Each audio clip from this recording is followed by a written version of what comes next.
73 சங்கீதம் 24 உம்முடைய ஆலோசனையின்படி நீர் என்னை நடத்தி முடிவிலே என்னை மகிமையில் ஏற்றுக்கொள்வீர்.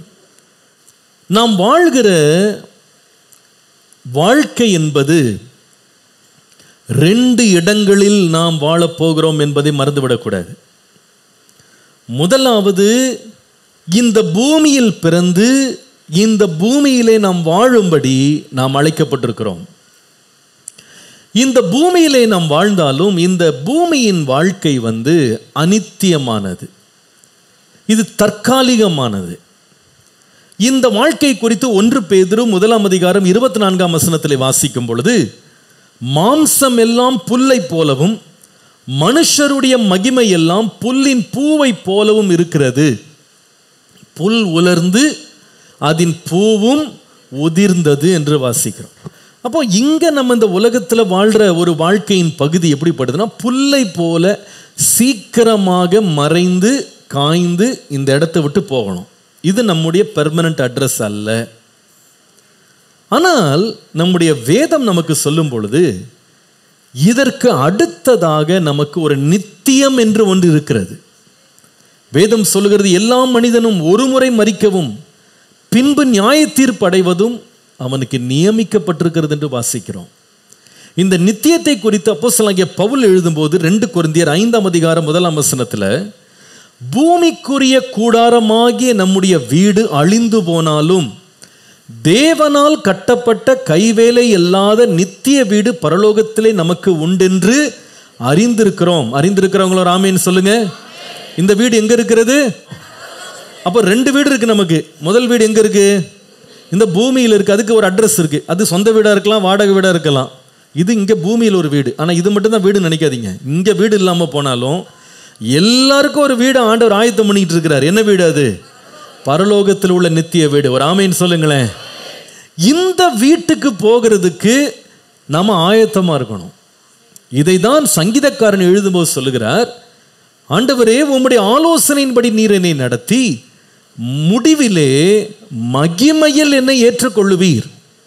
அப்ப மகிமையில ஏற்றுக்கொள்ளப்படும் நாளுக்கென்று கர்த்தர் நம்மை இங்கே ஆயத்தப்படுத்தி கொண்டிருக்கிறார். கவனிங்க, மகிமைக்கு போகிறோம் என்பதற்காக இந்த உலகத்தில் நாம் பட்டினி கிடந்து சாக வேண்டும், தரித்திரா இருக்க வேண்டும், நம்ம வீடில்லாத அனாதைகளா இருக்க வேண்டும் என்பது அர்த்தம் அல்ல.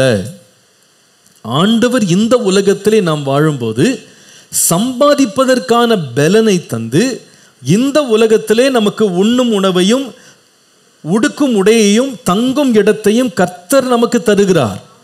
வேதம் சொல்லுகிறது, ஆகாயத்து பறவைகளை கவனித்து பாருங்கள், அவைகள் விதைக்கிறதில்லை, அறுக்கிறதில்லை, களஞ்சத்திலே சேர்க்கிறதில்லை, பரமபிதா அவர்களை பிழைப்பூட்டுகிறார், அவர்களை பார்க்கிலும் நீங்கள் விசேஷித்தவர்கள் அல்லவா.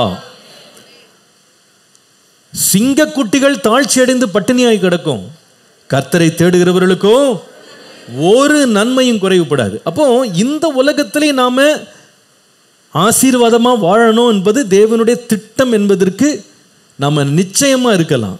நாம இந்த உலகத்துல நாம போராடி நாம ஜெயிப்பதற்கு இந்த உலகத்துல நமக்கு ஒரு ஆலோசனை தேவையா தான் இருக்கு.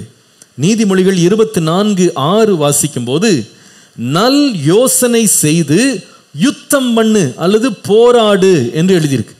ஆலோசனைக்காரர் அநேகரால் ஜெயம் கிடைக்கும் என்று வாசிக்கிறோம். அப்போ இந்த உலகத்துல நம்ம போராடுறதுக்கு நமக்கு ஆலோசனை தேவை. நல்ல யோசனையினால போராடணும். உண்மையா நீங்க பார்ப்பீங்களானா, இதனாலதான் நம்ம பிள்ளைங்களை நம்ம படிக்க வைக்கிறோம். இந்த உலகத்தில் நிறைய காம்படிஷன் இருக்கு. இந்த போட்டியெல்லாம் நீ ஜெயிச்சு நல்ல வேலையில் அமரணும்னா நீ நல்ல ஆலோசனை பெறுறதுக்கு இந்த உலகத்தினுடைய ஞானமும் உனக்கு தேவையா இருக்குப்பா. கொஞ்சம் அறிவை நீ சம்பாரிச்சுக்கோ, அப்போதான் இந்த உலகத்தில் நீ சர்வைவ் பண்ண முடியும் என்று சொல்லி நம்ம பிள்ளைகளுக்கு நம்ம கல்வி கொடுக்கிறோம். அவர்களுக்கு வேண்டிய உலக ஆலோசனை நம்ம கொடுக்கிறோம் என்பதில் சந்தேகம் இல்லை. ஆனால் மறந்துடாதீங்க, இந்த உலகத்திலே நாம் நன்மை பெற்று இந்த உலகத்தின் ஆலோசனையின் மூலமாக நாம் நல்ல போராடி நாம் சம்பாதித்து நம்முடைய வாழ்க்கையை நாம் நடத்தினாலும் நம்முடைய நோக்கம் என்பது இந்த உலகத்தோடு முடிவுக்கு வரக்கூடாது. அதனாலதான் 1 கொரிந்தியர் 15:19 சொல்லுகிறது, இம்மைக்காக மாத்திரம் நாம் கிறிஸ்துவின் மேல் நம்பிக்கை உள்ளவர்களாய் இருந்தால் எல்லா மனுஷரை பார்க்கிலும் பரிதபிக்கப்படத்தக்கவர்களாய் இருப்போம். அப்போ நம்முடைய நம்பிக்கை கிறிஸ்துவின் மேல் வைத்திருப்பது இம்மைக்காக மாத்திரம் அல்ல என்று வேதம் சொல்லுது. கர்த்தரை நம்பி நம்ம செழித்திருப்பது தப்பு இல்லை. ஆனால் நம்முடைய நம்பிக்கை இம்மைக்குரியதாய் மாத்திரம் அல்ல. ஏனென்றால் வேதம் சொல்லுகிறது, நமக்கு ஒரு மறுமை இருக்கிறது, நமக்கு ஒரு நித்திய வாழ்வு இருக்கிறது. ஹல்லேலூயா. மகிமை ஒன்று நமக்காய் காத்து கொண்டிருக்கிறது. இதற்கு நம்மை ஆயத்தப்படுத்த நாம் இந்த உலகத்தில் புசிக்கிற உணவு, நாம் உடுத்துகிற உடை, நாம் சம்பாதிக்கிற பணம், நாம் சேர்த்த நிலம், நாம் கட்டின வீடு ஒன்றுக்குமே உதவாது. எதுக்குன்னா நித்தியத்துக்கு.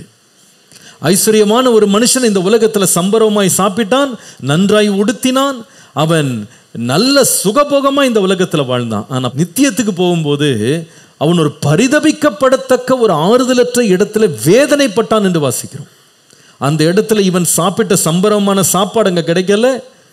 நித்தியத்தில் அவனுக்கு தண்ணி கூட கிடைக்காம வேதனை உள்ள ஒரு இடத்துல உட்கார்ந்துருந்தான். அப்போ இந்த உலகத்தில் உள்ள வஸ்திரமோ, இந்த உலகத்தில் நம்ம வாங்கின பொருட்களோ, சம்பாதித்த நிலங்களோ, பணமோ, வஸ்திரமோ, உணவோ, தண்ணீரோ இங்கிருந்து மேலே வராது. உலகமும் அதில் உள்ள எல்லாமே ஒளிந்து போகும்.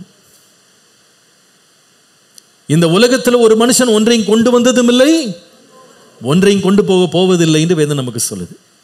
ஆனால் இந்த நித்திய வாழ்வுக்காக நம்மை ஆயத்தப்படுத்த வேண்டிய நம்முடைய ஆத்துமாவுக்கு இந்த உலகத்தின் ஆகாரத்தை சாப்பிட்ற அதே வேளையில் இன்னொரு ஆகாரம் கண்டிப்பாக சாப்பிடணும். இதை தான் நம்முடைய இரட்சகராக இயேசு கிறிஸ்து லூக்கா எழுதின சுவிசேஷம் 4:4 சொல்லும் பொழுது, மனுஷன் அப்பத்தினாலே மாத்திரமல்ல தேவனுடைய ஒவ்வொரு வார்த்தையினாலும் பிழைப்பான் என்று எழுதியிருக்கிறதே.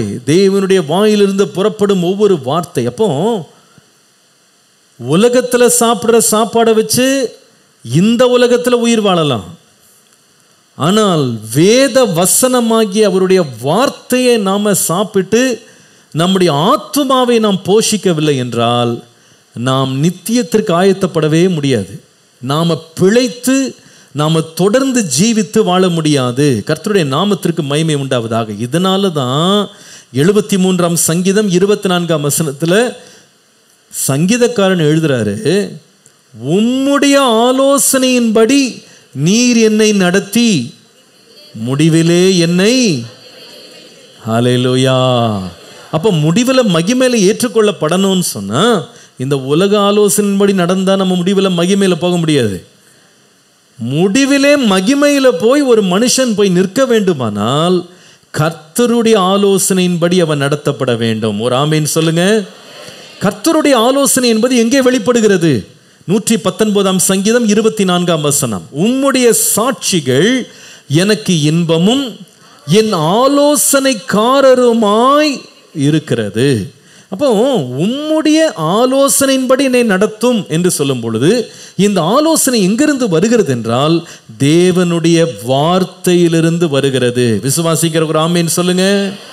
தேவனுடைய வார்த்தையிலிருந்து வருகிறது. அதனால தான் 19ஆம் சங்கீதம் 7-11 சத்தமாக எல்லாரும் சேர்ந்து வாசிக்கலாமா? கர்த்தருடைய வேதம் குறைவற்றதும் ஆத்துமாவை உயிர்ப்பிக்கிறதுமாய் இருக்கிறது.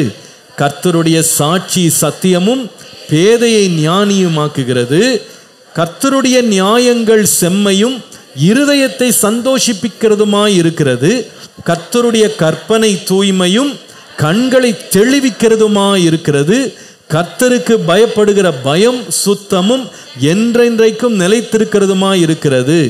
கர்த்தருடைய நியாயங்கள் உண்மையும் அவைகள் அனைத்தும் நீதியுமாய் இருக்கிறது.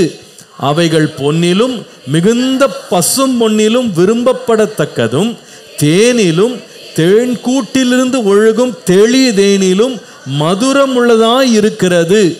அன்றியும் அவைகளால் உமது அடியேன் எச்சரிக்கப்படுகிறேன். அவைகளை கை கொள்ளுகிறதினால் மிகுந்த பலன் உண்டு. ஹல்லேலூயா.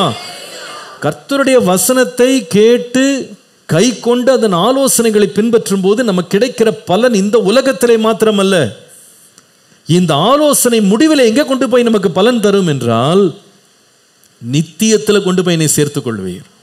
You will receive me into eternal glory.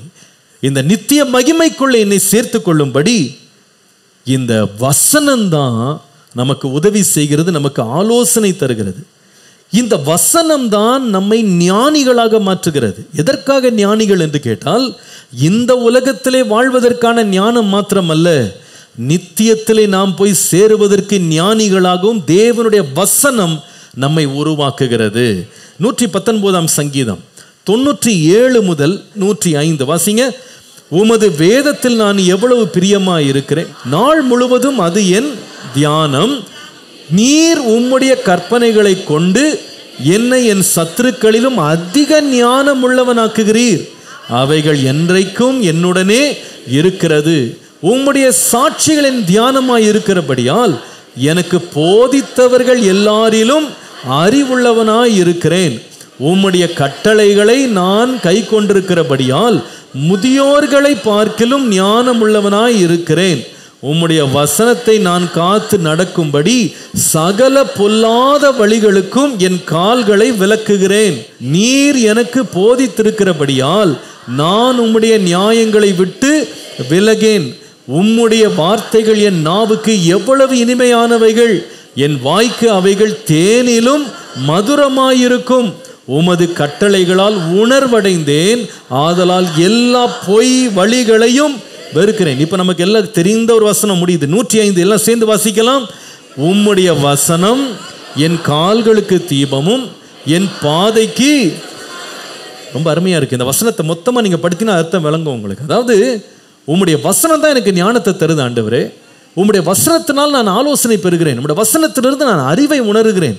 இந்த வசனம் என்ன செய்கிறது என்றால், நான் போகிற பாதை ஏதோ உலகத்தோடு முடிஞ்சு போகிற ஒரு பாதை கிடையாது. என் வாழ்க்கை இந்த உலகத்தில் நான் மரிக்கிற நாளோடு முடிந்து போகிற ஒரு வாழ்க்கை கிடையாது. இது நித்திய வழி. இந்த உலகத்தில் நமக்கு ஒரு பிட் ஸ்டாப் தான் இது. இந்த உலகத்தின் முடிவு ஒரு தற்காலிகமானது. ஆனால் இது நமக்கு ஒரு நித்தியத்தை திறக்க போகுது. அதாவது என்னுடைய பாதை நித்திய வழியாக ஆண்டவர் மாற்றி இருக்கிறார். இந்த நித்திய வழியில் என்னை நடத்தி எனக்கு ஆலோசனை தந்து என் கால்களுக்கு தீபமாக என் பாதைக்கு வெளிச்சமாக மாறுகிறது எதுவென்றால் வேறு ஒன்றுமல்ல, தேவனுடைய வார்த்தை. ஹல்லேலூயா. அந்த தேவனுடைய வார்த்தையே நமக்கு ஆலோசனை தருகிறது. அப்ப கர்த்தருடைய ஆலோசனையின்படி ஒருவன் நடப்பானால் முடிவில் எங்க போய் சேருவான்? சத்தமா சொல்லுங்க, மகிமையிலே போய் சேருவான். சொல்லுங்க. அதனாலதான் அந்த வசனத்தை மறந்துடாதீங்க. நீர் உம்முடைய ஆலோசனையின்படி என்னை நடத்தி முடிவிலே மகிமையில் ஏற்றுக்கொள்வீர். எல்லாரும் வாய்த்திறன் சொல்லுங்க. நீர் உம்முடைய ஆலோசனையின்படி என்னை நடத்தி முடிவிலே. அப்ப முடிவிலே மகிமையில என்னை போய் சேர்க்கிறதுக்கு ஒரு ஆலோசனை இருக்குமானா அது மனுஷ ஆலோசனை வச்சு முடிவுக்கு நம்ம போக முடியாது. மகிமையில முடிய முடியாது. ஒருவேளை இந்த உலகத்தில் வேணா நம்ம வாழலாம், இந்த உலகத்தில் சர்வைவ் பண்ணலாம், இந்த உலகத்தில் மற்றவங்களுக்கு பிரியமா இருக்கலாம், அவங்க ஏற்றுக்கொள்ளத்தக்கதாக அவங்க விரும்புகிற லக்குகளை நம்ம போய் அடையலாம். ஆனால் ஒரு தேவனுடைய பிள்ளையினுடைய லக்கு இந்த உலகத்தோடு முடிகிறது அல்ல. அவன் மகிமைக்காக அழைக்கப்பட்டிருக்கிறான், நித்தியத்திற்காக அழைக்கப்பட்டிருக்கிறான். நம்முடைய இரட்சகராக இயேசு கிறிஸ்து இந்த உலகத்திலே நம்மேல் அன்பு கூர்ந்து அவர் மரித்ததுக்கு நோக்கமே அவரை விசுவாசிக்கிற எவனும் கெட்டு போகாமல் நித்திய ஜீவனை அடையும்படி அவரை தந்தருளினார். ஹல்லேலூயா. அப்ப நான் என்னுடைய வாழ்க்கை நித்தியத்துக்கு போகணும். நித்தியத்துக்கு போகணும்னு ஆசை உள்ளவங்க எல்லாரும் ஆண்டவரை ஒரு மைமைப்படுத்தி அல்லேலூயா சொல்லுங்க. எத்தனை பேர் உண்மையா நான் நித்தியத்துக்கு நேராக நடந்துட்டு இருக்கிறேன் பாஸ்டர்னு சொல்றாங்களோ ஒரு ஆமேன்னு சொல்லுங்க. ஆமா, நடக்கலைன்னா இன்னைக்கு நடக்கிறதுக்கு தீர்மானிக்கணும். இந்த உலகம் புல்லை போடுதுங்க. இந்த உலக வாழ்க்கை பூவை போடுறது, இது உதிர்ந்து போகும். என்றைக்கு ஒரு மனுஷனுக்கு எப்போ முடிவு வரும்னு தெரியவே தெரியாது, எந்த வயசுல வரும்னு தெரியாது. ஆனால் நம்ம பயப்பட வேண்டாம். ஏனென்றால் இந்த வாழ்க்கை அநித்தியமாக இருந்தாலும் நித்தியமான ஒரு வாழ்வை கர்த்தர் நமக்கு ஆயத்தம் பண்ணி இருக்கிறார். ஹல்லேலூயா. இந்த உலகத்துக்காக எவ்வளோ படிக்கிறோம், எவ்வளோ ஆலோசனை பெறுறோம், எவ்வளோ அறிவை நம்ம சம்பாதிக்கிறோம். ஆனால் இது இந்த உலகத்தோடு முடிஞ்சு போயிடும். ஆனால் மகிமையில கொண்டு போய் சேர்க்கிறதுக்கு ஒரு ஆலோசனை இருக்கு. அந்த ஆலோசனை எங்கிருந்து வருதுன்னு கேட்டா தேவனிடத்திலிருந்து வருகிறது. தேவன் எப்படி நமக்கு அதை தருகிறார் என்றால் தம்முடைய வசனத்தினால் நமக்கு தருகிறார். நல்ல கவனிங்க. தேவ ஆலோசனை கர்த்தருடைய வார்த்தையிலிருந்து வருகிற ஒரு புறத்துல மனுஷன் தன்னுடைய ஞானத்தையும் தன்னுடைய ஆலோசனை ரொம்ப பெரிய ஆலோசனையினோ பெரிய ஞானம்னு அவன் எடுத்து வந்து பேசுறத நம்ம எல்லா இடத்துலையும் பார்க்குறோம். தனக்கு எல்லாம் தெரிந்த மாதிரி மனுஷன் பேசுறான் இல்லையா? அவனுக்கு தெரியாதது ஒண்ணுமே இல்லைன்ற மாதிரி தான் இன்னைக்கு உலகத்தில் பேசுறாங்க. எல்லாம் அறிந்து விட்டதாக, எல்லாம் தெரிந்து விட்டதாக, எல்லாவற்றுக்கும் ஆலோசனை கொடுக்கிறவர்களாக அவங்க மாறிட்டாங்க. நீங்க வேதம் முழுவதும் வாசிப்பீங்களானா, the Bible does not accept, acknowledge or appreciate human wisdom. மனுஷனுடைய ஞானத்தை வேதம் அங்கீகரிக்கவும் இல்லை, வேதம் அதை ஏற்றுக்கொள்ளவும் இல்லை, வேதம் அதை பாராட்டவும் இல்லை. இது உங்களுக்கு ஆச்சரியமா இருக்கலாம். ஒருவேளை நம்ம படித்த படிப்பெல்லாம் நமக்கு பெருசாக இருக்கலாம். ஆனால் தேவனுடைய ஞானம் நம்முடைய ஞானத்தெல்லாம் ஒரு நாளும் கௌரவிக்க போகிறது இல்லை. ஏனென்றால் ஆண்டவர் சொன்னார், வானத்திற்கும் பூமிக்கும் எவ்வளோ உயரமாக இருக்குமோ உன்னுடைய நினைவுகளுக்கும் என் நினைவும் அவ்வளோ உயரமாக இருக்கு. நீ என்னதான் படித்து உலக ஆலோசனை பெற்றாலும், எவ்வளவு அறிவாளின்னு உலகத்தில் பேர் பெற்றாலும், தேவனுக்கு முன்பாக நீ பைத்தியமாக தான் இருக்கன்றதை மறந்துடாது. அதனால தான் 1 கொரிந்தியர் 3ஆம் அதிகாரம் 18ஆம் வசனம் முதல் வாசிக்கும் பொழுது, ஒருவனும் தன்னைத்தானே வஞ்சியாதிருப்பானாக, இவ்வுலகத்திலே உங்களில் ஒருவன் தன்னை ஞானி என்று எண்ணினால் அவன் ஞானியாகும்படி பைத்தியக்காரனாக கடவன். இவ்வுலகத்தின் ஞானம் தேவனுக்கு முன்பாக பைத்தியமாயிருக்கிறது. அப்படியே ஞானிகளை அவருடைய தந்திரத்திலே பிடிக்கிறார் என்றும், ஞானிகளுடைய சிந்தனைகள் வீணாயிருக்கிறது என்றும் கர்த்தர் அறிந்திருக்கிறார் என்றும் எழுதியிருக்கிறது. ஏன் இந்த உலகத்தின் ஞானம் தேவனுக்கு முன்பாக பைத்தியமா இருக்கு தெரியுமாங்க? நம்ம பெரிய ஞானம், புத்தி, அறிவு என்னென்னமோ பேசுறோமே, இது எல்லாமே எது வரைக்கும் தான் ஒரு மனுஷனை கொண்டு போவோம்னா, இந்த உலக வாழ்க்கைக்கு முடிவு வரைக்கும் தான் அவனை கொண்டு போகும். பணம் சம்பாதிக்க வைக்கும், பொருள் சம்பாதிக்க வைக்கும். அவன் அநேக கண்டுபிடிப்புகள் செய்து வாழ்க்கையை லகுவாக்கும், வாழ்க்கையை வசதியாக வாழ வைக்கும். ஆனால் இந்த உலகத்தில் அவன் இவ்வளவு ஞானத்தை வச்சு சம்பாதிச்ச பணம், பொருள், செல்வம், ஆஸ்தி எல்லாத்தையும் இந்த உலகத்தை விட்டு ஒரு சின்ன தூசியை கூட எடுத்துட்டு போகிறது உதவாது. அதனால தான் பைபிள் சொல்லுது, நீ இவ்வளவு ஞானின்னு உன்னை மேன்மை பாராட்டிக்கிற, இவ்வளவு சாதிச்சேன் மேன்மை பாராட்டுற, இவ்வளவு ஆலோசனை பெற்றேன் மேன்மை பாராட்டுற, இவ்வளோ படிச்சுட்டேன், நான் இவ்வளோ பட்டம் வாங்கிட்டேன் மேன்மை பாராட்டுற. ஆனால் நீ சம்பாரித்து படித்து நீ சேர்த்து நீ கொண்டு வந்த எல்லாம் அந்த உலகத்தில் விட்டு நிர்வாணியாக தான் நீ போகணும். அதனால நம்முடைய ஞானம் இந்த உலகத்தில் சம்பாதிப்பதற்கும் சாப்பிட்றதற்கும் நம்ம சேர்க்கறதுக்கும் சுகமாக வாழ்றதுக்கும் பயன்பட்டாலும் இது நித்தியத்துக்கு என்ன செய்யாது? உதவாது. எப்படி ஆண்டவர் மனுஷ ஞானத்தை, உலக ஞானத்தை ஆண்டவர் பைத்தியமா பார்க்கிறாரு, அதை நீ பற்றி கொள்ளாதே என்று சொல்லுகிறார். அதை பற்றிக்கலாம் வாழாதப்பா, இந்த ஆலோசனையை பிடிச்சுக்கிட்டே நீ ரொம்ப பெருமையா நிற்காத. அநேக வசனங்கள் சொல்லலாம். நீதிமொழிகள் 28:26, தன் இருதயத்தை நம்புகிறவன் மூடன், ஞானமாய் நடக்கிறவனோ ரட்சிக்கப்படுவான். தன்னையே நம்பிட்டு இருக்கான் பார்த்தீங்களா? தன்னுடைய இருதயம், தன்னுடைய ஆலோசனை, தன்னுடைய ஞானம், தான் புத்தி, தான் அறிவு. பைபிள் சொல்லுது நீ முட்டாள்னு சொல்லுது, நீ மூடன், உன்னுடைய ஞானம் எல்லாம் பைத்தியம் தான் சொல்றார் ஆண்டவர். நமக்கு ரொம்ப தெரிந்த பழக்கமான ஒரு வசனம், மனப்படமாக கண்டிப்பாக படிச்சிருக்க வேண்டிய ஒரு வசனம், நீதிமொழிகள் 3ஆம் அதிகாரம் 5 முதல் 7 வசனம். உன் சுய புத்தியின் மேல் சாயாமல் உன் முழு இருதயத்தோடும் கர்த்தரில் நம்பிக்கையாயிருந்து உன் வழிகளில் எல்லாம் அவரை நினைத்துக்கொள், அப்பொழுது அவர் உன் பாதைகளை சபைப்படுத்துவார். 7ஆம் வசனம், நீ உன்னை ஞானி என்று நினைக்க கூட நினைக்காத. நீ படிச்சுட்ட, நீ பட்டம் வாங்கிட்ட, நீ பெரிய உலகத்தில் சாதிச்சிட்டன்னு பெரிய ஞானி நினைச்சு கூட பார்த்துறாதப்பா, நினைச்சு கூட பார்த்துறாத. அந்த ஞானத்தின் மேலே ட்ரஸ்ட் பண்ணாத. Do not lean on your understanding, அல்லது don't depend on your understanding. நான் சொல்லுகிறதுக்காக வருத்தப்படாதீங்க. நீங்கள் என்ன பட்டம் வாங்கியிருந்தாலும் இன்றைக்கு தேவனுக்கு முன்பான பட்டம்லாம் பைத்தியன்றதை மறந்துடாதீங்க. சில பேருக்கு சொல்கிறதுக்கு அது எப்படி பசுறது? நான் எவ்வளோ கஷ்டப்பட்டு படித்தேன் தெரியுமா, எவ்வளோ கஷ்டப்பட்டு ரிசர்ச் பண்ணேன் தெரியுமா. நான் கூட பட்டம் வாங்கினவன் தான், நான் 2 பட்டம் வாங்கியிருக்கேன். ஆனால் நான் தைரியமாக கையை உயர்த்தி சொல்லுவேன், நான் படித்த பட்டம் எல்லாம் தேவனுக்கு முன்பாக பைத்தியம். சொல்கிற விருப்பம் கையை உயர்த்தி சொல்லுங்கள், நான் படித்த பட்டம் தேவனுக்கு முன்பாக பைத்தியம். இந்த உலகம் கொடுக்கிற எல்லா ஆலோசனையும் தேவனுக்கு முன்பாக பைத்தியம். அதை நம்பாதேன்னு கர்த்தர் சொல்றார். இதை நம்பி நீ நித்தியத்துக்கெல்லாம் போயிடலாம், மகிமையில போய் சேர்ந்துடலாம் நினைக்காதப்பா. கர்த்தருடைய ஆலோசனையின்படி நடக்கிறவன் தான் முடிவிலே மகிமையில போய் சேர முடியும். நீதிமொழிகள் 12:15, மதியீனனுடைய வழி அவன் பார்வைக்கு செம்மையாயிருக்கும், தன்னுடைய பார்வையில் அச்சீவ் பண்ண மாதிரி ஒருவனை தூண்டுறது என்னன்னு கேட்டால் இந்த உலக ஞானம். ஆனால் பைபிள் சொல்லுது அது மதியினம்.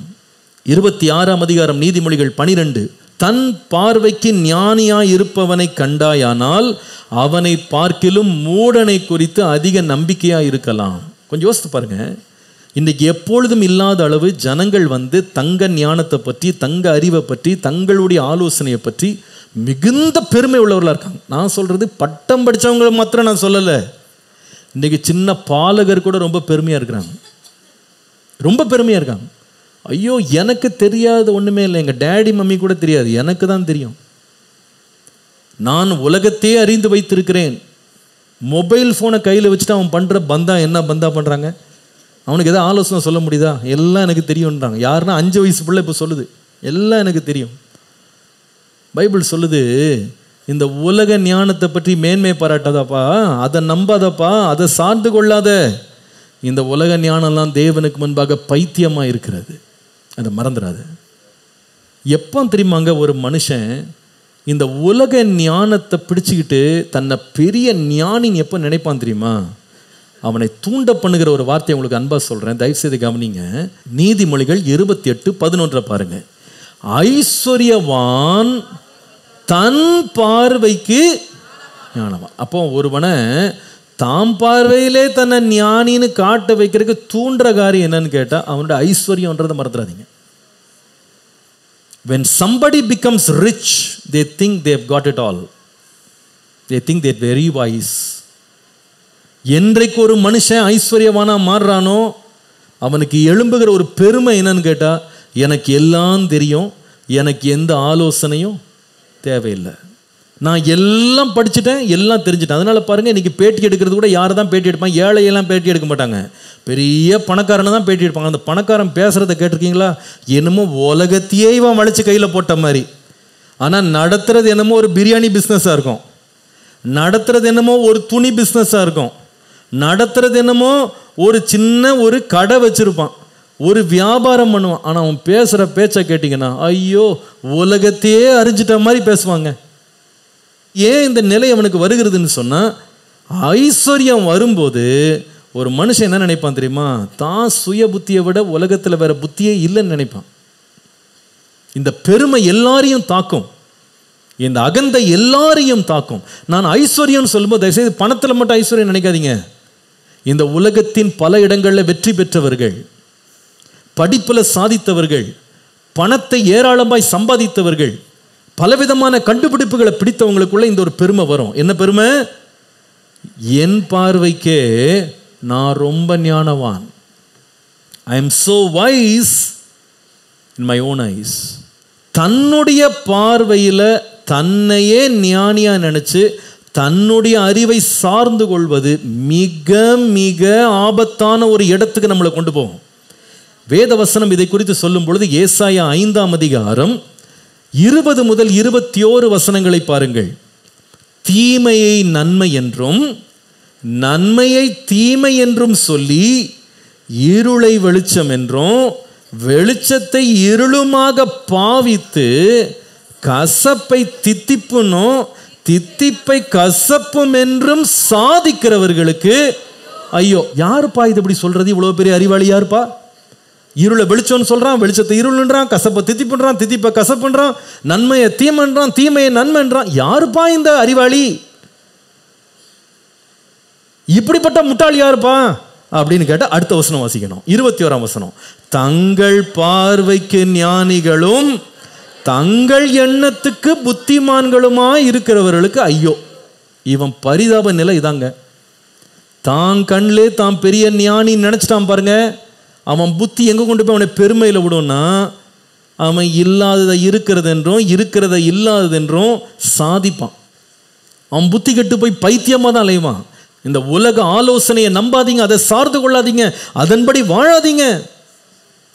இந்த உலக ஞானத்தை பற்றி கொண்டு உலக ஆலோசனையின்படி போகிறவன் எப்படிப்பட்டவனாக இருக்கிறான் என்றால், பெருமை உள்ளவன் மாத்திரமல்ல, தன்னுடைய பணத்தை நம்புகிறவன் மாத்திரமல்ல. இந்த உலக ஞானம் என்று வேதம் சொல்லுகிற முக்கியமான ஒரு காரியம் என்னவென்றால், சங்கீதம் 10:4, துன்மார்க்கன் தன் கர்வத்தினால் தேவனை தேடான், அவன் நினைவுகளில் எல்லாம் தேவன் இல்லை என்பதே.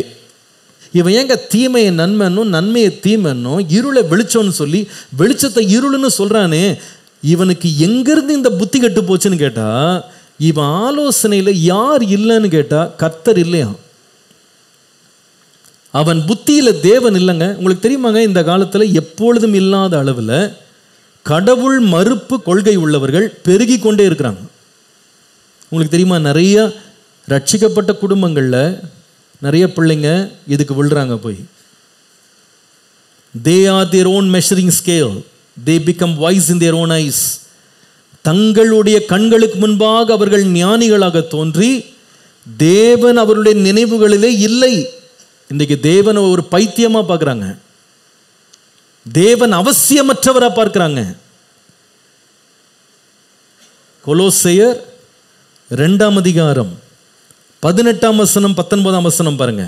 கணுக்களாலும் கட்டுகளாலும் உதவி பெற்று இணைக்கப்பட்டு தேவ வளர்ச்சியாய் வளர்ந்திருக்கிற சரீரம் முழுவதையும் ஆதரிக்கிற தலையாகிய கிறிஸ்துவை பற்றி கொள்ளாமல் மாயமான தாழ்மையிலும் தேவதூதர்களுக்கு செய்யும் ஆராதனையிலும் விருப்பமுற்று காணாத வைகளிலே துணிவாய் நுழைந்து தன் மாம்ச சிந்தையிலே வீணாய் இருமாப்பு கொண்டிருக்கிற எவனும் உங்கள் பந்தய பொருளை நீங்கள் இழந்து போகும்படி உங்களை வஞ்சியாமல் இருக்க பார்த்து கொள்ளுங்க. இது பெரிய வார்னிங். இது நல்லா கவனிங்க. இன்றைக்கு உலகம் தன்னுடைய ஞானத்தை வைத்துக்கொண்டு மேன்மை பாராட்டி கொண்டிருக்கும் போது கர்த்தர் சொல்றாரு, இந்த உலக ஞானம்லாம் தேவன் பைத்தியம் பாயுது, இதை வைத்து உன் வாழ்க்கையை வாழ்ந்துடாத. கர்த்தருடைய வசனமே உன் பாதைக்கு தீபமாக உன் வழியில வெளிச்சமா இருக்கட்டும். அவருடைய ஆலோசனையின்படி நீ நட. மனுஷ ஆலோசனை சார்ந்து கொள்ளாத, மாம்ச ஆலோசனை சார்ந்து கொள்ளாத. இப்படி சார்ந்து கொள்ளும்படி யாராவது உன்னை தூண்டுவார்களானால் உனக்கு ஆண்டோர் வைத்திருக்கிற நித்திய கிரீடத்தை நீ இழந்து போகாம இருக்க ஜாக்கிரதையாயிரு. நீ மகிமைக்கு வரமாட்ட, நித்தியத்துக்கு வரமாட்ட, வஞ்சிக்கப்பட்டு போவாய். இன்றைக்கு தேவ சபைக்கு ஆவியானவர் கொடுக்கிற ஒரு பெரிய எச்சரிப்பு.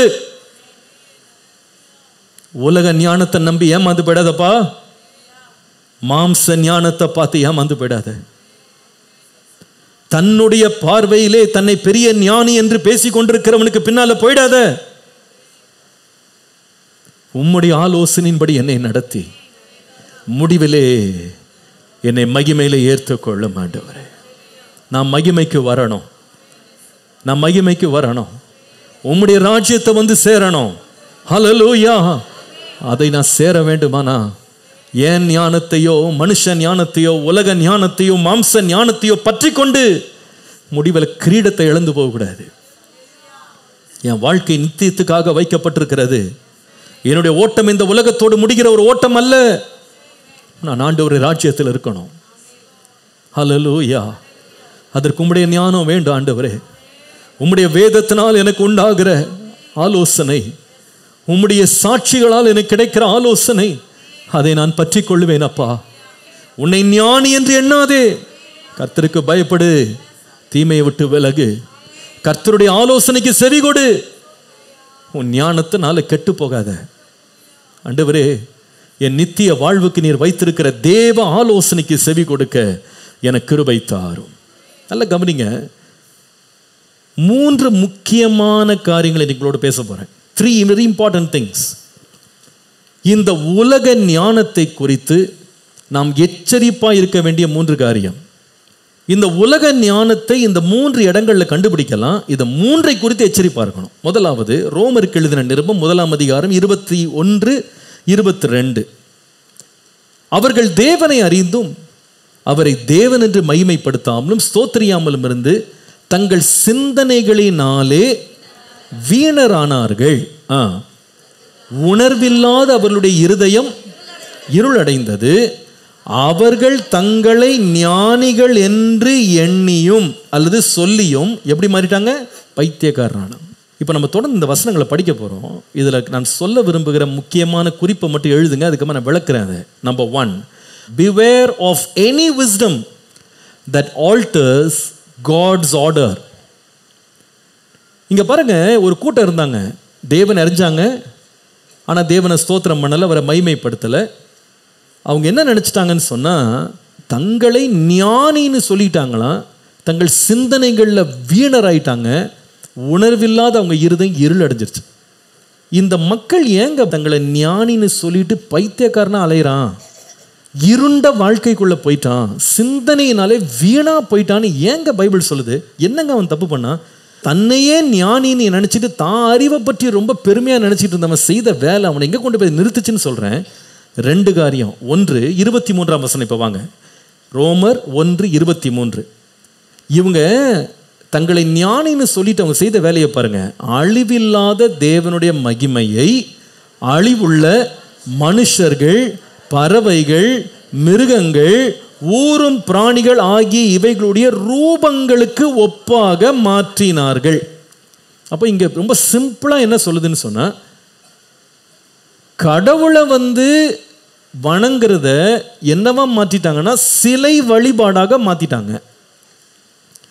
கடவுளை அவங்க என்ன செய்தாங்கன்னா மனிதர்களுக்கு ஒப்பாக, பறவைகளுக்கு ஒப்பாக, மிருகங்கள் வழியாக அவங்களுடைய உருவத்தை செஞ்சு, மனுஷ உருவம், மிருக உருவம், பறவைகள் உருவத்தை செய்து அதை வழிபட்டாங்களாம்.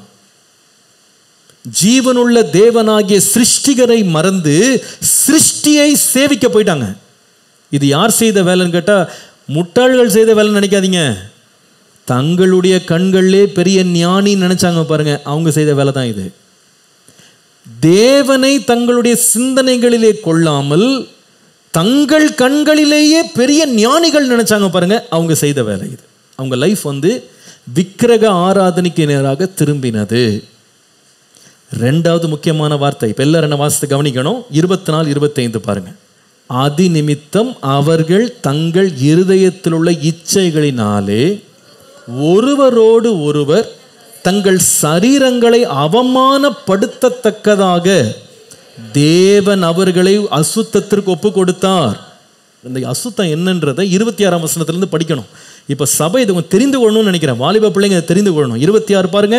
இது நிமித்தம் தேவன் அவர்களை இழிவான இச்சை ரோகங்களுக்கு ஒப்பு கொடுத்தார். அந்தப்படியே அவர்களுடைய பெண்கள் சுபாவ அனுபோகத்தை சுபாவத்திற்கு விரோதமாக மாற்றினார்கள். அப்படியே ஆண்களும் பெண்களை சுபாவப்படி அனுபவியாமல் ஒருவர் மேல் ஒருவர் விரகதாபத்தினாலே பொங்கி ஆணோடே ஆண் அவலட்சணமானதை நடப்பித்து தங்கள் தப்பிதத்திற்கு தகுதியான பலனை. இது யார்ப்பா செய்தா இந்த வேலை? யார் செய்தா இந்த வேலையை? தங்களை பெரிய ஞானின்னு சொல்லிட்டான் பார்த்தீங்களா, பெரிய பட்டம் படித்தவன், உலக அறிவில் வளர்ந்துட்டவன் சொல்கிறான் பாருங்க. அவன் செய்த கேடு என்னன்னா, 2வது இச்சைகளுக்குள்ளே போனானா. தங்கள் சரீரத்தை எவ்வளவு அவலட்சணமாக பயன்படுத்த முடியுமோ அப்படி பயன்படுத்துகிறான். இன்றைக்கு ஒரு காலம் இருந்தது போல இப்போ மறைக்கப்பட்டதாக இது இல்லை. இன்றைக்கு கே ப்ரைடு, லெஸ்பியன் ப்ரைடுன்றது பப்ளிக்காக இன்றைக்கு நடக்கிறது. நம்ம நாட்டில் இது பெருகி கொண்டு வருகிறது. அநேக வாலிபர்களுக்குள்ளே இது பற்றி கொண்டிருக்கிறது. இன்றைக்கு கல்லூரிகளுக்குள்ளே இன்றைக்கு சென்னையில் இது நடக்கிறது. தெரியுமா உங்களுக்கு? அநேக வாலிப பிள்ளைங்க, கல்லூரிக்கு போகிற பிள்ளைங்க இதில் சிக்கிறாங்க. ஒரு காலத்தில் ஆணும் பெண்ணும் லவ் பண்ணாங்கன்றதே ஒரு பெரிய குற்றமாக பேசினாங்க. இன்றைக்கு ஆணும் லவ்வர்ஸாக இருக்காங்க, பெண்ணும் லவ்வர்ஸாக இருக்காங்க. இந்த அருவருப்பு எங்கிருந்து வந்ததுன்னு கேட்டால், தன்னையே ஞானி நினச்சிட்டான் பாருங்க, தேவனற்ற சிந்தனையோடு வாழ்ந்தான் பாருங்க, அவனுக்கு வந்த கேடு இது. கர்த்தர் அவனை எல்லாம் அருவருக்கு ஒப்பு கொடுத்தாராம். போ, நீ அந்த காலத்தை தானே விரும்பின. நான் வெளிச்சத்தை காட்டினா வெளிச்சத்தை இருள்னு சொன்னேன், நான் இனிப்பை காட்டா அது கசப்புன்னு சொன்னேன், நான் வழியை காட்டினா அதை வழி இல்லைன்னு சொன்னேன், என்னுடைய ஞானத்தை நீ அசட்ட பண்ண, என் ஆலோசனை நீ வேண்டான்னு சொன்னேன், சரி உன் இஷ்டத்துக்கு நீ போ என்று விட்டார். அவன் எங்கே போனான்னு கேட்டால், அவனுடைய இருதயமே இருளடைந்து அவன் சிந்தனையெல்லாம் வீணானதாய் மாறி அருவருப்பானதை செய்தான். அல்லது இன்னொரு விதமாய் சொன்னால், தேவன் ஒரு நியமனத்தை வச்சிருக்கிறார். ஆதாம் என்கிற ஒரு ஆணை உண்டாக்கினார். அவனுக்கு துணையாக இன்னொரு ஆதாம் ஆண்டு உண்டாக்கல. யாரை உண்டாக்கினார்? ஏவாள் என்ற ஒரு பெண். வேதம் சொல்லுகிறது, மனுஷனை உண்டாக்கினவர் அவனை ஆணும் ஆணுமாக உண்டாக்கல, பெண்ணும் பெண்ணுமாக உண்டாக்கல. எப்படி உண்டாக்கினாரு? அவனை ஆணும் பெண்ணுமாக உண்டாக்கினார். அப்போ தேவன் நியமித்த மேரேஜ், தேவன் நியமித்த திருமண உறவு என்பது ஆணுக்கும் ஆணுக்கும் நடக்கிறது இல்லைங்க, பெண்ணுக்கும் பெண்ணுக்கும் நடக்கிறது இல்லை. ஒரு ஆணுக்கு ஒரு பெண். இதை நீங்க நல்லா விளங்கிக் கொள்ளணும். இன்னைக்கு கிறிஸ்தவ சமுதாயமே அருவருப்புக்குள்ள போய் கொண்டிருக்கிறது. இன்றைக்கு ஓரினை சேர்க்கை உள்ளவர்கள் இன்றைக்கு பாஸ்டர்ஸாக வெளிநாடுகளிலே அவங்க இன்றைக்கு அபிஷேகம் பண்ணப்படுறாங்க. அது அபிஷேகம் இல்லைங்க, அது அருவருப்பது, அது துன்மார்க்கம். தேவனுக்கு முன்பாக அது பயங்கரமான ஒரு பாவம். இந்த அசுத்தத்தில் இன்றைக்கு சபைகள் உள்ளே போய் கொண்டிருக்கிறது. உங்களுக்கு தெரியுமா, அமெரிக்காவில் ஓரினை சேர்க்கைக்காரர்களுக்கு சபை நடக்கிறது தனியா. இன்றைக்கு ஓரின சேர்க்கைக்காக திருமணங்கள் ஆலயங்களுக்குள்ளே நடக்கிறது. இதை பைபிள் ஒரு நாளும் ஆமோதிக்கவில்லை, ஏற்றுக்கொள்ளவில்லை. பைபிள் இதை அருவருப்பு என்று சொல்லுகிறது, இதை கெடுத்துக் கொள்வது என்று சொல்லுகிறது. இந்த அசுத்தம் எங்கிருந்து வருதுன்னு கேட்டா, தேவனுடைய ஆலோசனையை கேட்காம தன்னை ஞானின்னு சொல்றான் பாருங்க, அவனுக்கு வர்ற இருள் தான் இது. இந்த இருளுக்கு நம்ம விலகி இருக்கணும், நம்ம ஜாக்கிரதையா இருக்கணும். Beware of a wisdom that alters God's order. தேவனுடைய நியமனம் என்னவோ அந்த நியமனத்திற்கு எதிராக ஒரு மனுஷன் தான் சரீரத்தை பயன்படுத்தும் போது அது ஞானம் அல்ல, அது பைத்தியம். அது தேவனுக்கு விரோதமான பகை, தேவனுக்கு விரோதமான பாவம். தன்னைத்தான் ஏன் ஒருவன் ஞானியாக எண்ணக்கூடாது தெரியுமா? தன்னைத்தானே ஞானியாக எண்ணி தேவனை தன்னுடைய சிந்தனைகள் விலக்கிறான் பாருங்க, அவனுக்குள்ள எல்லா இருளையும் பிசாசு கொண்டு வர ஆயத்தமா இருக்கிறான். அன்றைய நாட்களிலே சோதோம் கோமோராவில் நடந்த அதே பாவம் இன்றைக்கு நடக்குது. அங்க என்ன நடந்துச்சுன்னு உங்களுக்கு தெரியும்.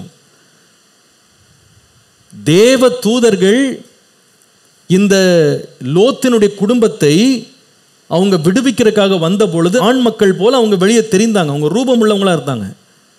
இந்த லோத்து வாழ்ந்த அந்த சோதோமின் மக்கள் என்ன செய்தாங்க தெரியுமா? அவன் சொன்னதும் தப்பு தான். இந்த ஜனங்கள் வீட்டை மோதின உடனே, என் பெண்ணை வேணா தர்றேன்னா அந்த ஆணை கொண்டு வா. யார் கேட்குறா? ஆண்கள் கேட்குறாங்க. அவர்களோடு நாங்கள் ஐக்கியப்படணும். என்ன அருவருப்புங்க! வேதம் சொல்லுது, கர்த்தர் அந்த பாவத்தை ஒரு நாளும் ஆண்டவர் அனுமதிக்கலை.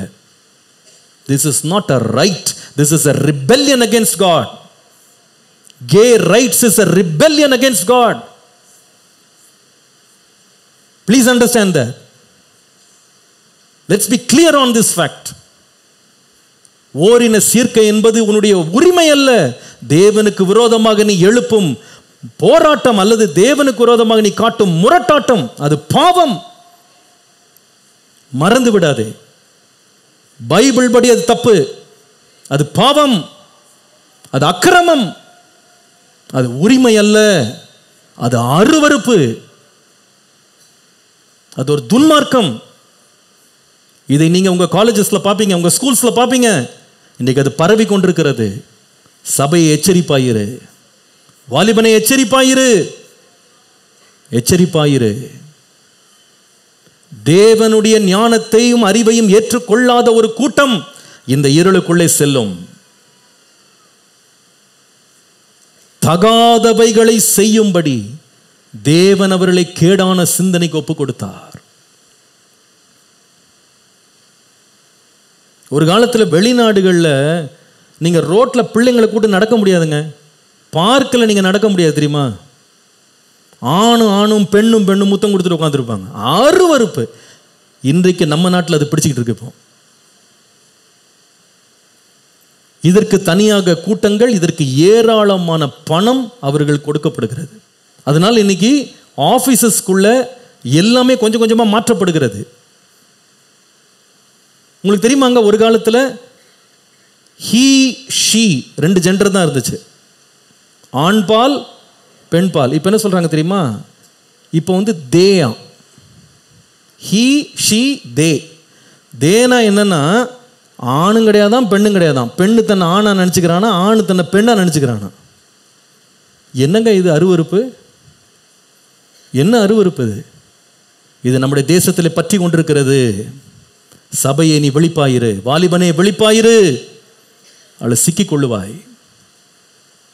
தேவன் ஞானத்தை அருவருக்கிற, தேவனுடைய ஆலோசனை வேண்டாம் என்று சொல்லுகிறவன் தேவன் வைத்த நியமனத்தை உடைக்கிறான் அல்லது திருப்புகிறான்.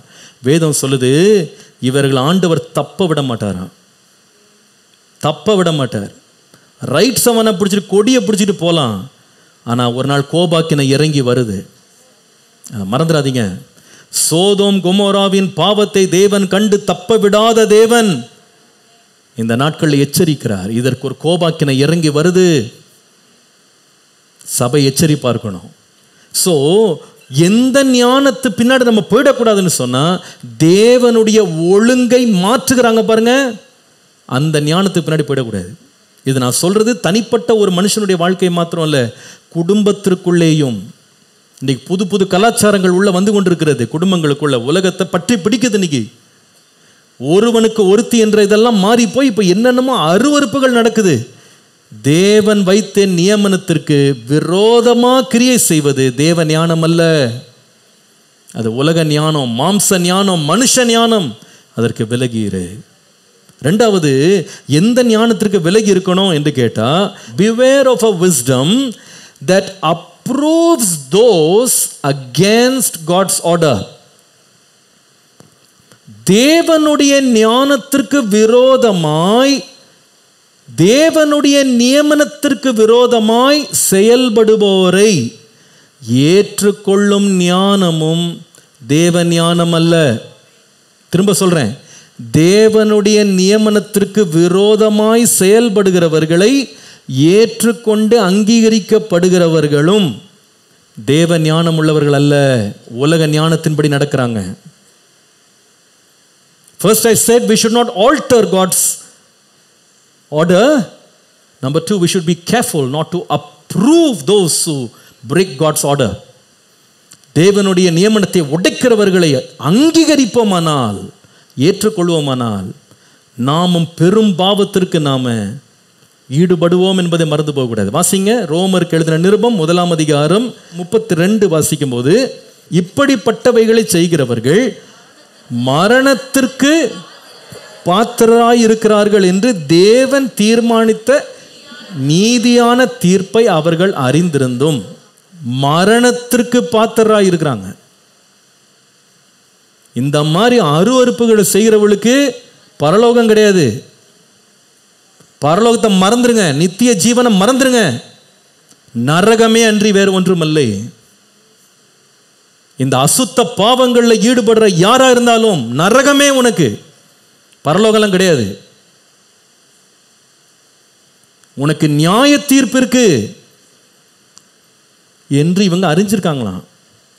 அறிந்திருந்து என்ன செய்யறாங்க இப்ப பாருங்க, 32 2வது பகுதி, அவைகளை தாங்களே செய்கிறதும் அல்லாமல் அவைகளை செய்கிற மற்றவர்களிடத்தில் பிரியப்படுகிறவர்களுமாய் இருக்கிறார். இது செய்யறது தப்பு, இது தேவனுடைய நீதிக்கு விரோதமானது அப்படி நம்ம அறிஞ்சிட்டா பத்தாது. இப்படிப்பட்ட மனிதர்களோடு பிரியமா நடந்தீங்க, அவர்கள் பக்கத்தில் போய் உட்கார்ந்தீங்க, அவர்களோடு பழக ஆரம்பிச்சிங்க, அவர்கள் செய்கிறது, அவங்க நடப்பிக்கிறது, பேசுறது எல்லாத்தையும் நீங்க உரிமைன்னு ஏற்றுக்கொண்டீங்க, நீனும் அதே பாவிதான். உனக்கு நியாய தீர்ப்பு வருது. ஜாக்கிரதையா இருங்க. இந்த வார்த்தையை நான் பேசுறது ரொம்ப பயத்தோட பேசுறேன். இதை போன்ற பாவங்களை செய்கிறவர்களை நீங்க பார்த்துட்டு அவங்கள அங்கீகரிச்சு அவர்களுக்கு நீங்க ஆதரவு தெரிவிப்பீர்களானால் you are equally liable.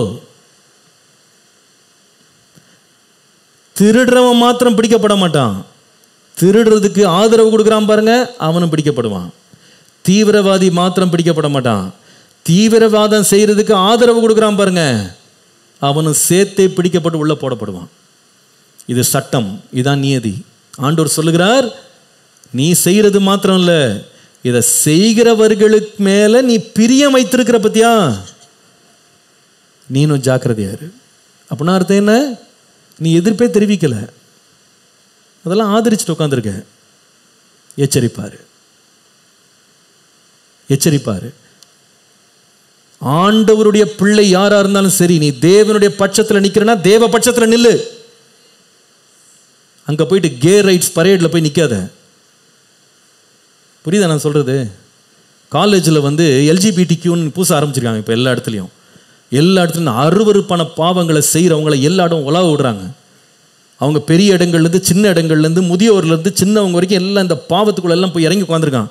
அவங்களுக்கு உட்காந்து ஆதரவாக கடிதம் போடுறது, ஆதரவாக மெயில் அனுப்புறது, ஆதரவாக வார்த்தைகளை போடுறது, ஆதரவாக போஸ்ட் போடுறது, ஆதரவாக ரெயின்போ சிம்பிள் அனுப்புகிற ஆளா நீ இருந்தா உனக்கும் நரகம்தான், உனக்கும் மரணம்.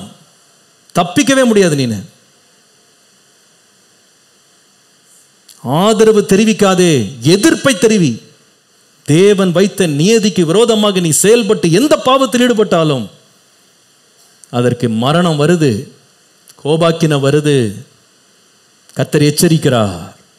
Number 3, write it down please, write it down. Beware of any wisdom that associates with these sinful people. இந்த பாவ அக்கிரம செயல்களை செய்கிறவர்களுக்கு நண்பர்களாய் நீ இருப்பாயானால் நீ அதே பாவத்திற்கு உடன்படுகிறாய் என்பதை மறந்து போகாதே. ஆணித்தரமாய் சொல்லுகிறேன், இப்படிப்பட்டவர்களோடு நீ உடன்படுவாயானால் நீயும் நியாயந்தீர்க்கப்படுவாய். மறந்துடாதீங்க. Don't be an associate to sinners. 2 கொரிந்தியர் 6ஆம் அதிகாரம் 14 முதல் 18. அந்நிய நுகத்திலே அவிசுவாசிகளுடன் பிணைக்கப்படாதிருப்பீர்களாக. நீதிக்கும் அநீதிக்கும் சம்பந்தம் ஏது? ஒளிக்கும் இருளுக்கும் ஐக்கியம் ஏது? கிறிஸ்துவுக்கும் பேலியாளுக்கும் இசைவேது? அவிசுவாசியுடனே விசுவாசிக்கு பங்கேது? தேவனுடைய ஆலயத்துக்கும் விக்கிரகங்களுக்கும் சம்பந்தம் ஏது? நான் அவர்களுக்குள்ளே வாசம் பண்ணி அவர்களுக்குள்ளே உலாவி அவர்கள் தேவனாயிருப்பேன், அவர்கள் என் ஜனமாய் இருப்பார்கள் என்று தேவன் சொன்னபடி நீங்கள் ஜீவனுள்ள தேவனுடைய ஆலயமாய் இருக்கிறீர்களே. 17 ரொம்ப முக்கியமான வசனம், எல்லாம் சேர்ந்து வாசிங்க. ஆனபடியால் நீங்கள் அவர்கள் நடுவிலிருந்து புறப்பட்டு பிரிந்து போய் அசுத்தமானதை தொடாதிருங்கள் என்று கர்த்தர் சொல்லுகிறார். அப்பொழுது நான் உங்களை என்ன பண்ணுவேன்? ஏற்றுக்கொண்டு உங்களுக்கு பிதாவாய் இருப்பேன், நீங்கள் எனக்கு குமாரரும் குமாரத்திகளுமாய் இருப்பீர்கள் என்று சர்வ வல்லமையுள்ள தேவன் சொல்லுகிறார். நல்லா கவனிங்க. ஒரு உண்மையான கிறிஸ்தவன் யார் தெரியுமாங்க? அங்கே அசுத்தம் நடக்கு, அருவருப்பு நடக்கு. அது எவ்வளோ பெரிய ஃப்ரெண்டாக இருந்தாலும் சரி, எத்தனை வருஷம் ஃப்ரெண்டாக இருந்தாலும் சரி, முதல்ல பிரிஞ்சு வா. அவங்களோட உட்காந்து கும்மால் அடிச்சிட்டு இருக்காது, அவங்களோட உட்காந்து பேசிகிட்டு இருக்காது. உனக்கு என்ன அவங்களோட பேச்சு? தேவன் ஞானத்துக்கும் நியதிக்கு விரோதமாக அவங்க செயல்படுறாங்க, நீ கண்டுபிடிச்சிட்டியா? Get out of that place. ஆண்டவர் சொல்லுகிறார், அந்த அந்நிய நுகத்தோடு நீ பிணைக்கப்படாமல் இரு. இருளுக்கும் வெளிச்சத்துக்கு என்னப்பா சம்பந்தம்? இருளில் நடக்கிறவன், நீ வெளிச்சத்தில் நடக்கிற பிள்ளை, உனக்கு அவங்களுக்கு என்ன சம்பந்தம்? அவங்கள விட்டு பிரிஞ்சு வா. இன்னைக்கு சில பேர் இருக்காங்கங்க, வேதத்தை புரட்டி இருளுக்கு இரக்கம் காட்டுறவங்க இருக்கிறாங்க. இன்னைக்கு என்ன செய்யறாங்க? வேதத்தை புரட்டி யாருக்கு இரக்கம் காட்டுறாங்க? இருளுக்கு, பாவத்துக்கு இரக்கம் காட்டுறவங்க இருக்காங்க. இன்னைக்கு பாவிகளுக்கு இரக்கம், தேவனுக்கு இல்லாத ஒரு இரக்கம் இவங்களுக்கு வந்துருச்சுப்போம். அவங்கள உட்காந்து அவங்க வார்த்தைகள்லாம் கேட்டுக்கிட்டு அதை சிரிச்சுக்கிட்டு அதுக்கு உட்காந்து விளக்கம் கொடுத்துக்கிட்டு, என்னங்க இது? என்ன இது? சில பேர் இன்னைக்கு கிறிஸ்தவ பிள்ளைங்க, இன்னைக்கு முதுகெலும்பு இல்லாத சில பிள்ளைங்க, எங்கே போயிட்டு இருக்கோன்னு தெரியாத பிள்ளைங்க. ஐ cannot be responsible for their actions. That is their personal life. அவங்களுடைய தனிப்பட்ட வாழ்க்கை, அவங்களுக்கெல்லாம் நான் வந்து உத்தரவாதம் இருக்க முடியாது. தெரியுதுல்ல, உத்தரவாதம் இருக்க முடியாதுன்னு தெரியுதுல்ல. ஏன் உட்காந்துருக்க? அவங்க செய்கிற காரியத்தை நீ செய்ய மாட்டேன்னு தெரியுதுல்ல. உனக்கு எதுக்கு அவங்க ஃப்ரெண்டு? நீ அருவருக்கிறது, தேவன் அருவருக்கிற ஒரு காரியத்தை அவங்க செய்கிறாங்கன்னா, how can they be your friend? How can they be your associate? இரக்கம் காண்பித்து உங்களை வஞ்சித்துக் கொள்ளாதீங்க. சில வேளையில் சில பேர் வந்து தங்கள் பாதையை விட்டு விலகி இந்த துஷ்ட மிருகங்கள் இருக்குது பார்த்தீங்களா, கொடிய மிருகங்களை வந்து தங்கள் வீட்டில் வந்து விளையாட்டு பொருளாக வச்சுருப்பாங்க, செல்ல பிராணிகளாக மாற்றிடுவாங்க.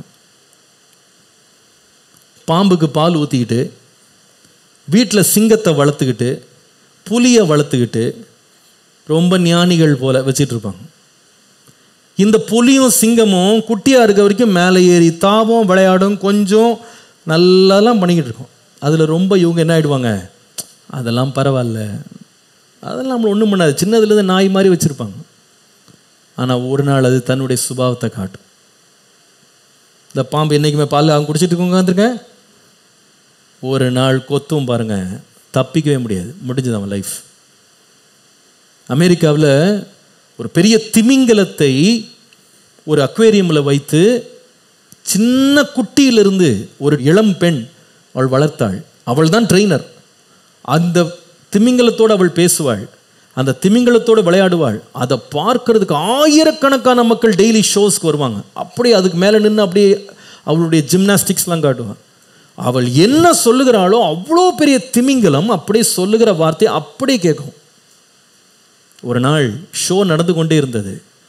இவள் ஏதோ ஒரு சிக்னல் கொடுத்தா, அவள் அதை செய்கிறது போல் அந்த மீன் செய்தது. யாரும் எதிர்பாராத நேரத்தில் அவளை அப்படியே அவள் வாயினால் அந்த திமிங்கலம் அப்படியே கவி அத்தனை ஆயிரம் பேர் பார்த்துட்ருக்காங்க. அவளை அப்படியே தண்ணீருக்குள்ளே மூழ்கடித்து எல்லார் பார்க்க பார்க்க துடிக்க துடிக்க அவள் மூச்சு அடைத்து அப்படியே இறந்து போனாள். அவளை வெளியே விடவே இல்லை, யாராலையும் தடுக்க முடியல. எல்லாரும் பார்த்துட்டு இருக்காங்க. ஆனால் இது சின்ன விலங்கு கிடையாது, இது இவ்வளோ பெருசு. இது யார் போய் தடுக்க முடியும், யார் அடித்து நிறுத்த முடியும், ஒன்றும் செய்ய முடியல. கண்ணுக்கு முன்னாலே அப்படியே அது அப்படியே உள்ளே மூழ்கடித்து அப்படியே இறந்து போயிட்டான். அந்த அத்தனை வருஷம் எக்ஸ்பீரியன்ஸ் ட்ரெயினர்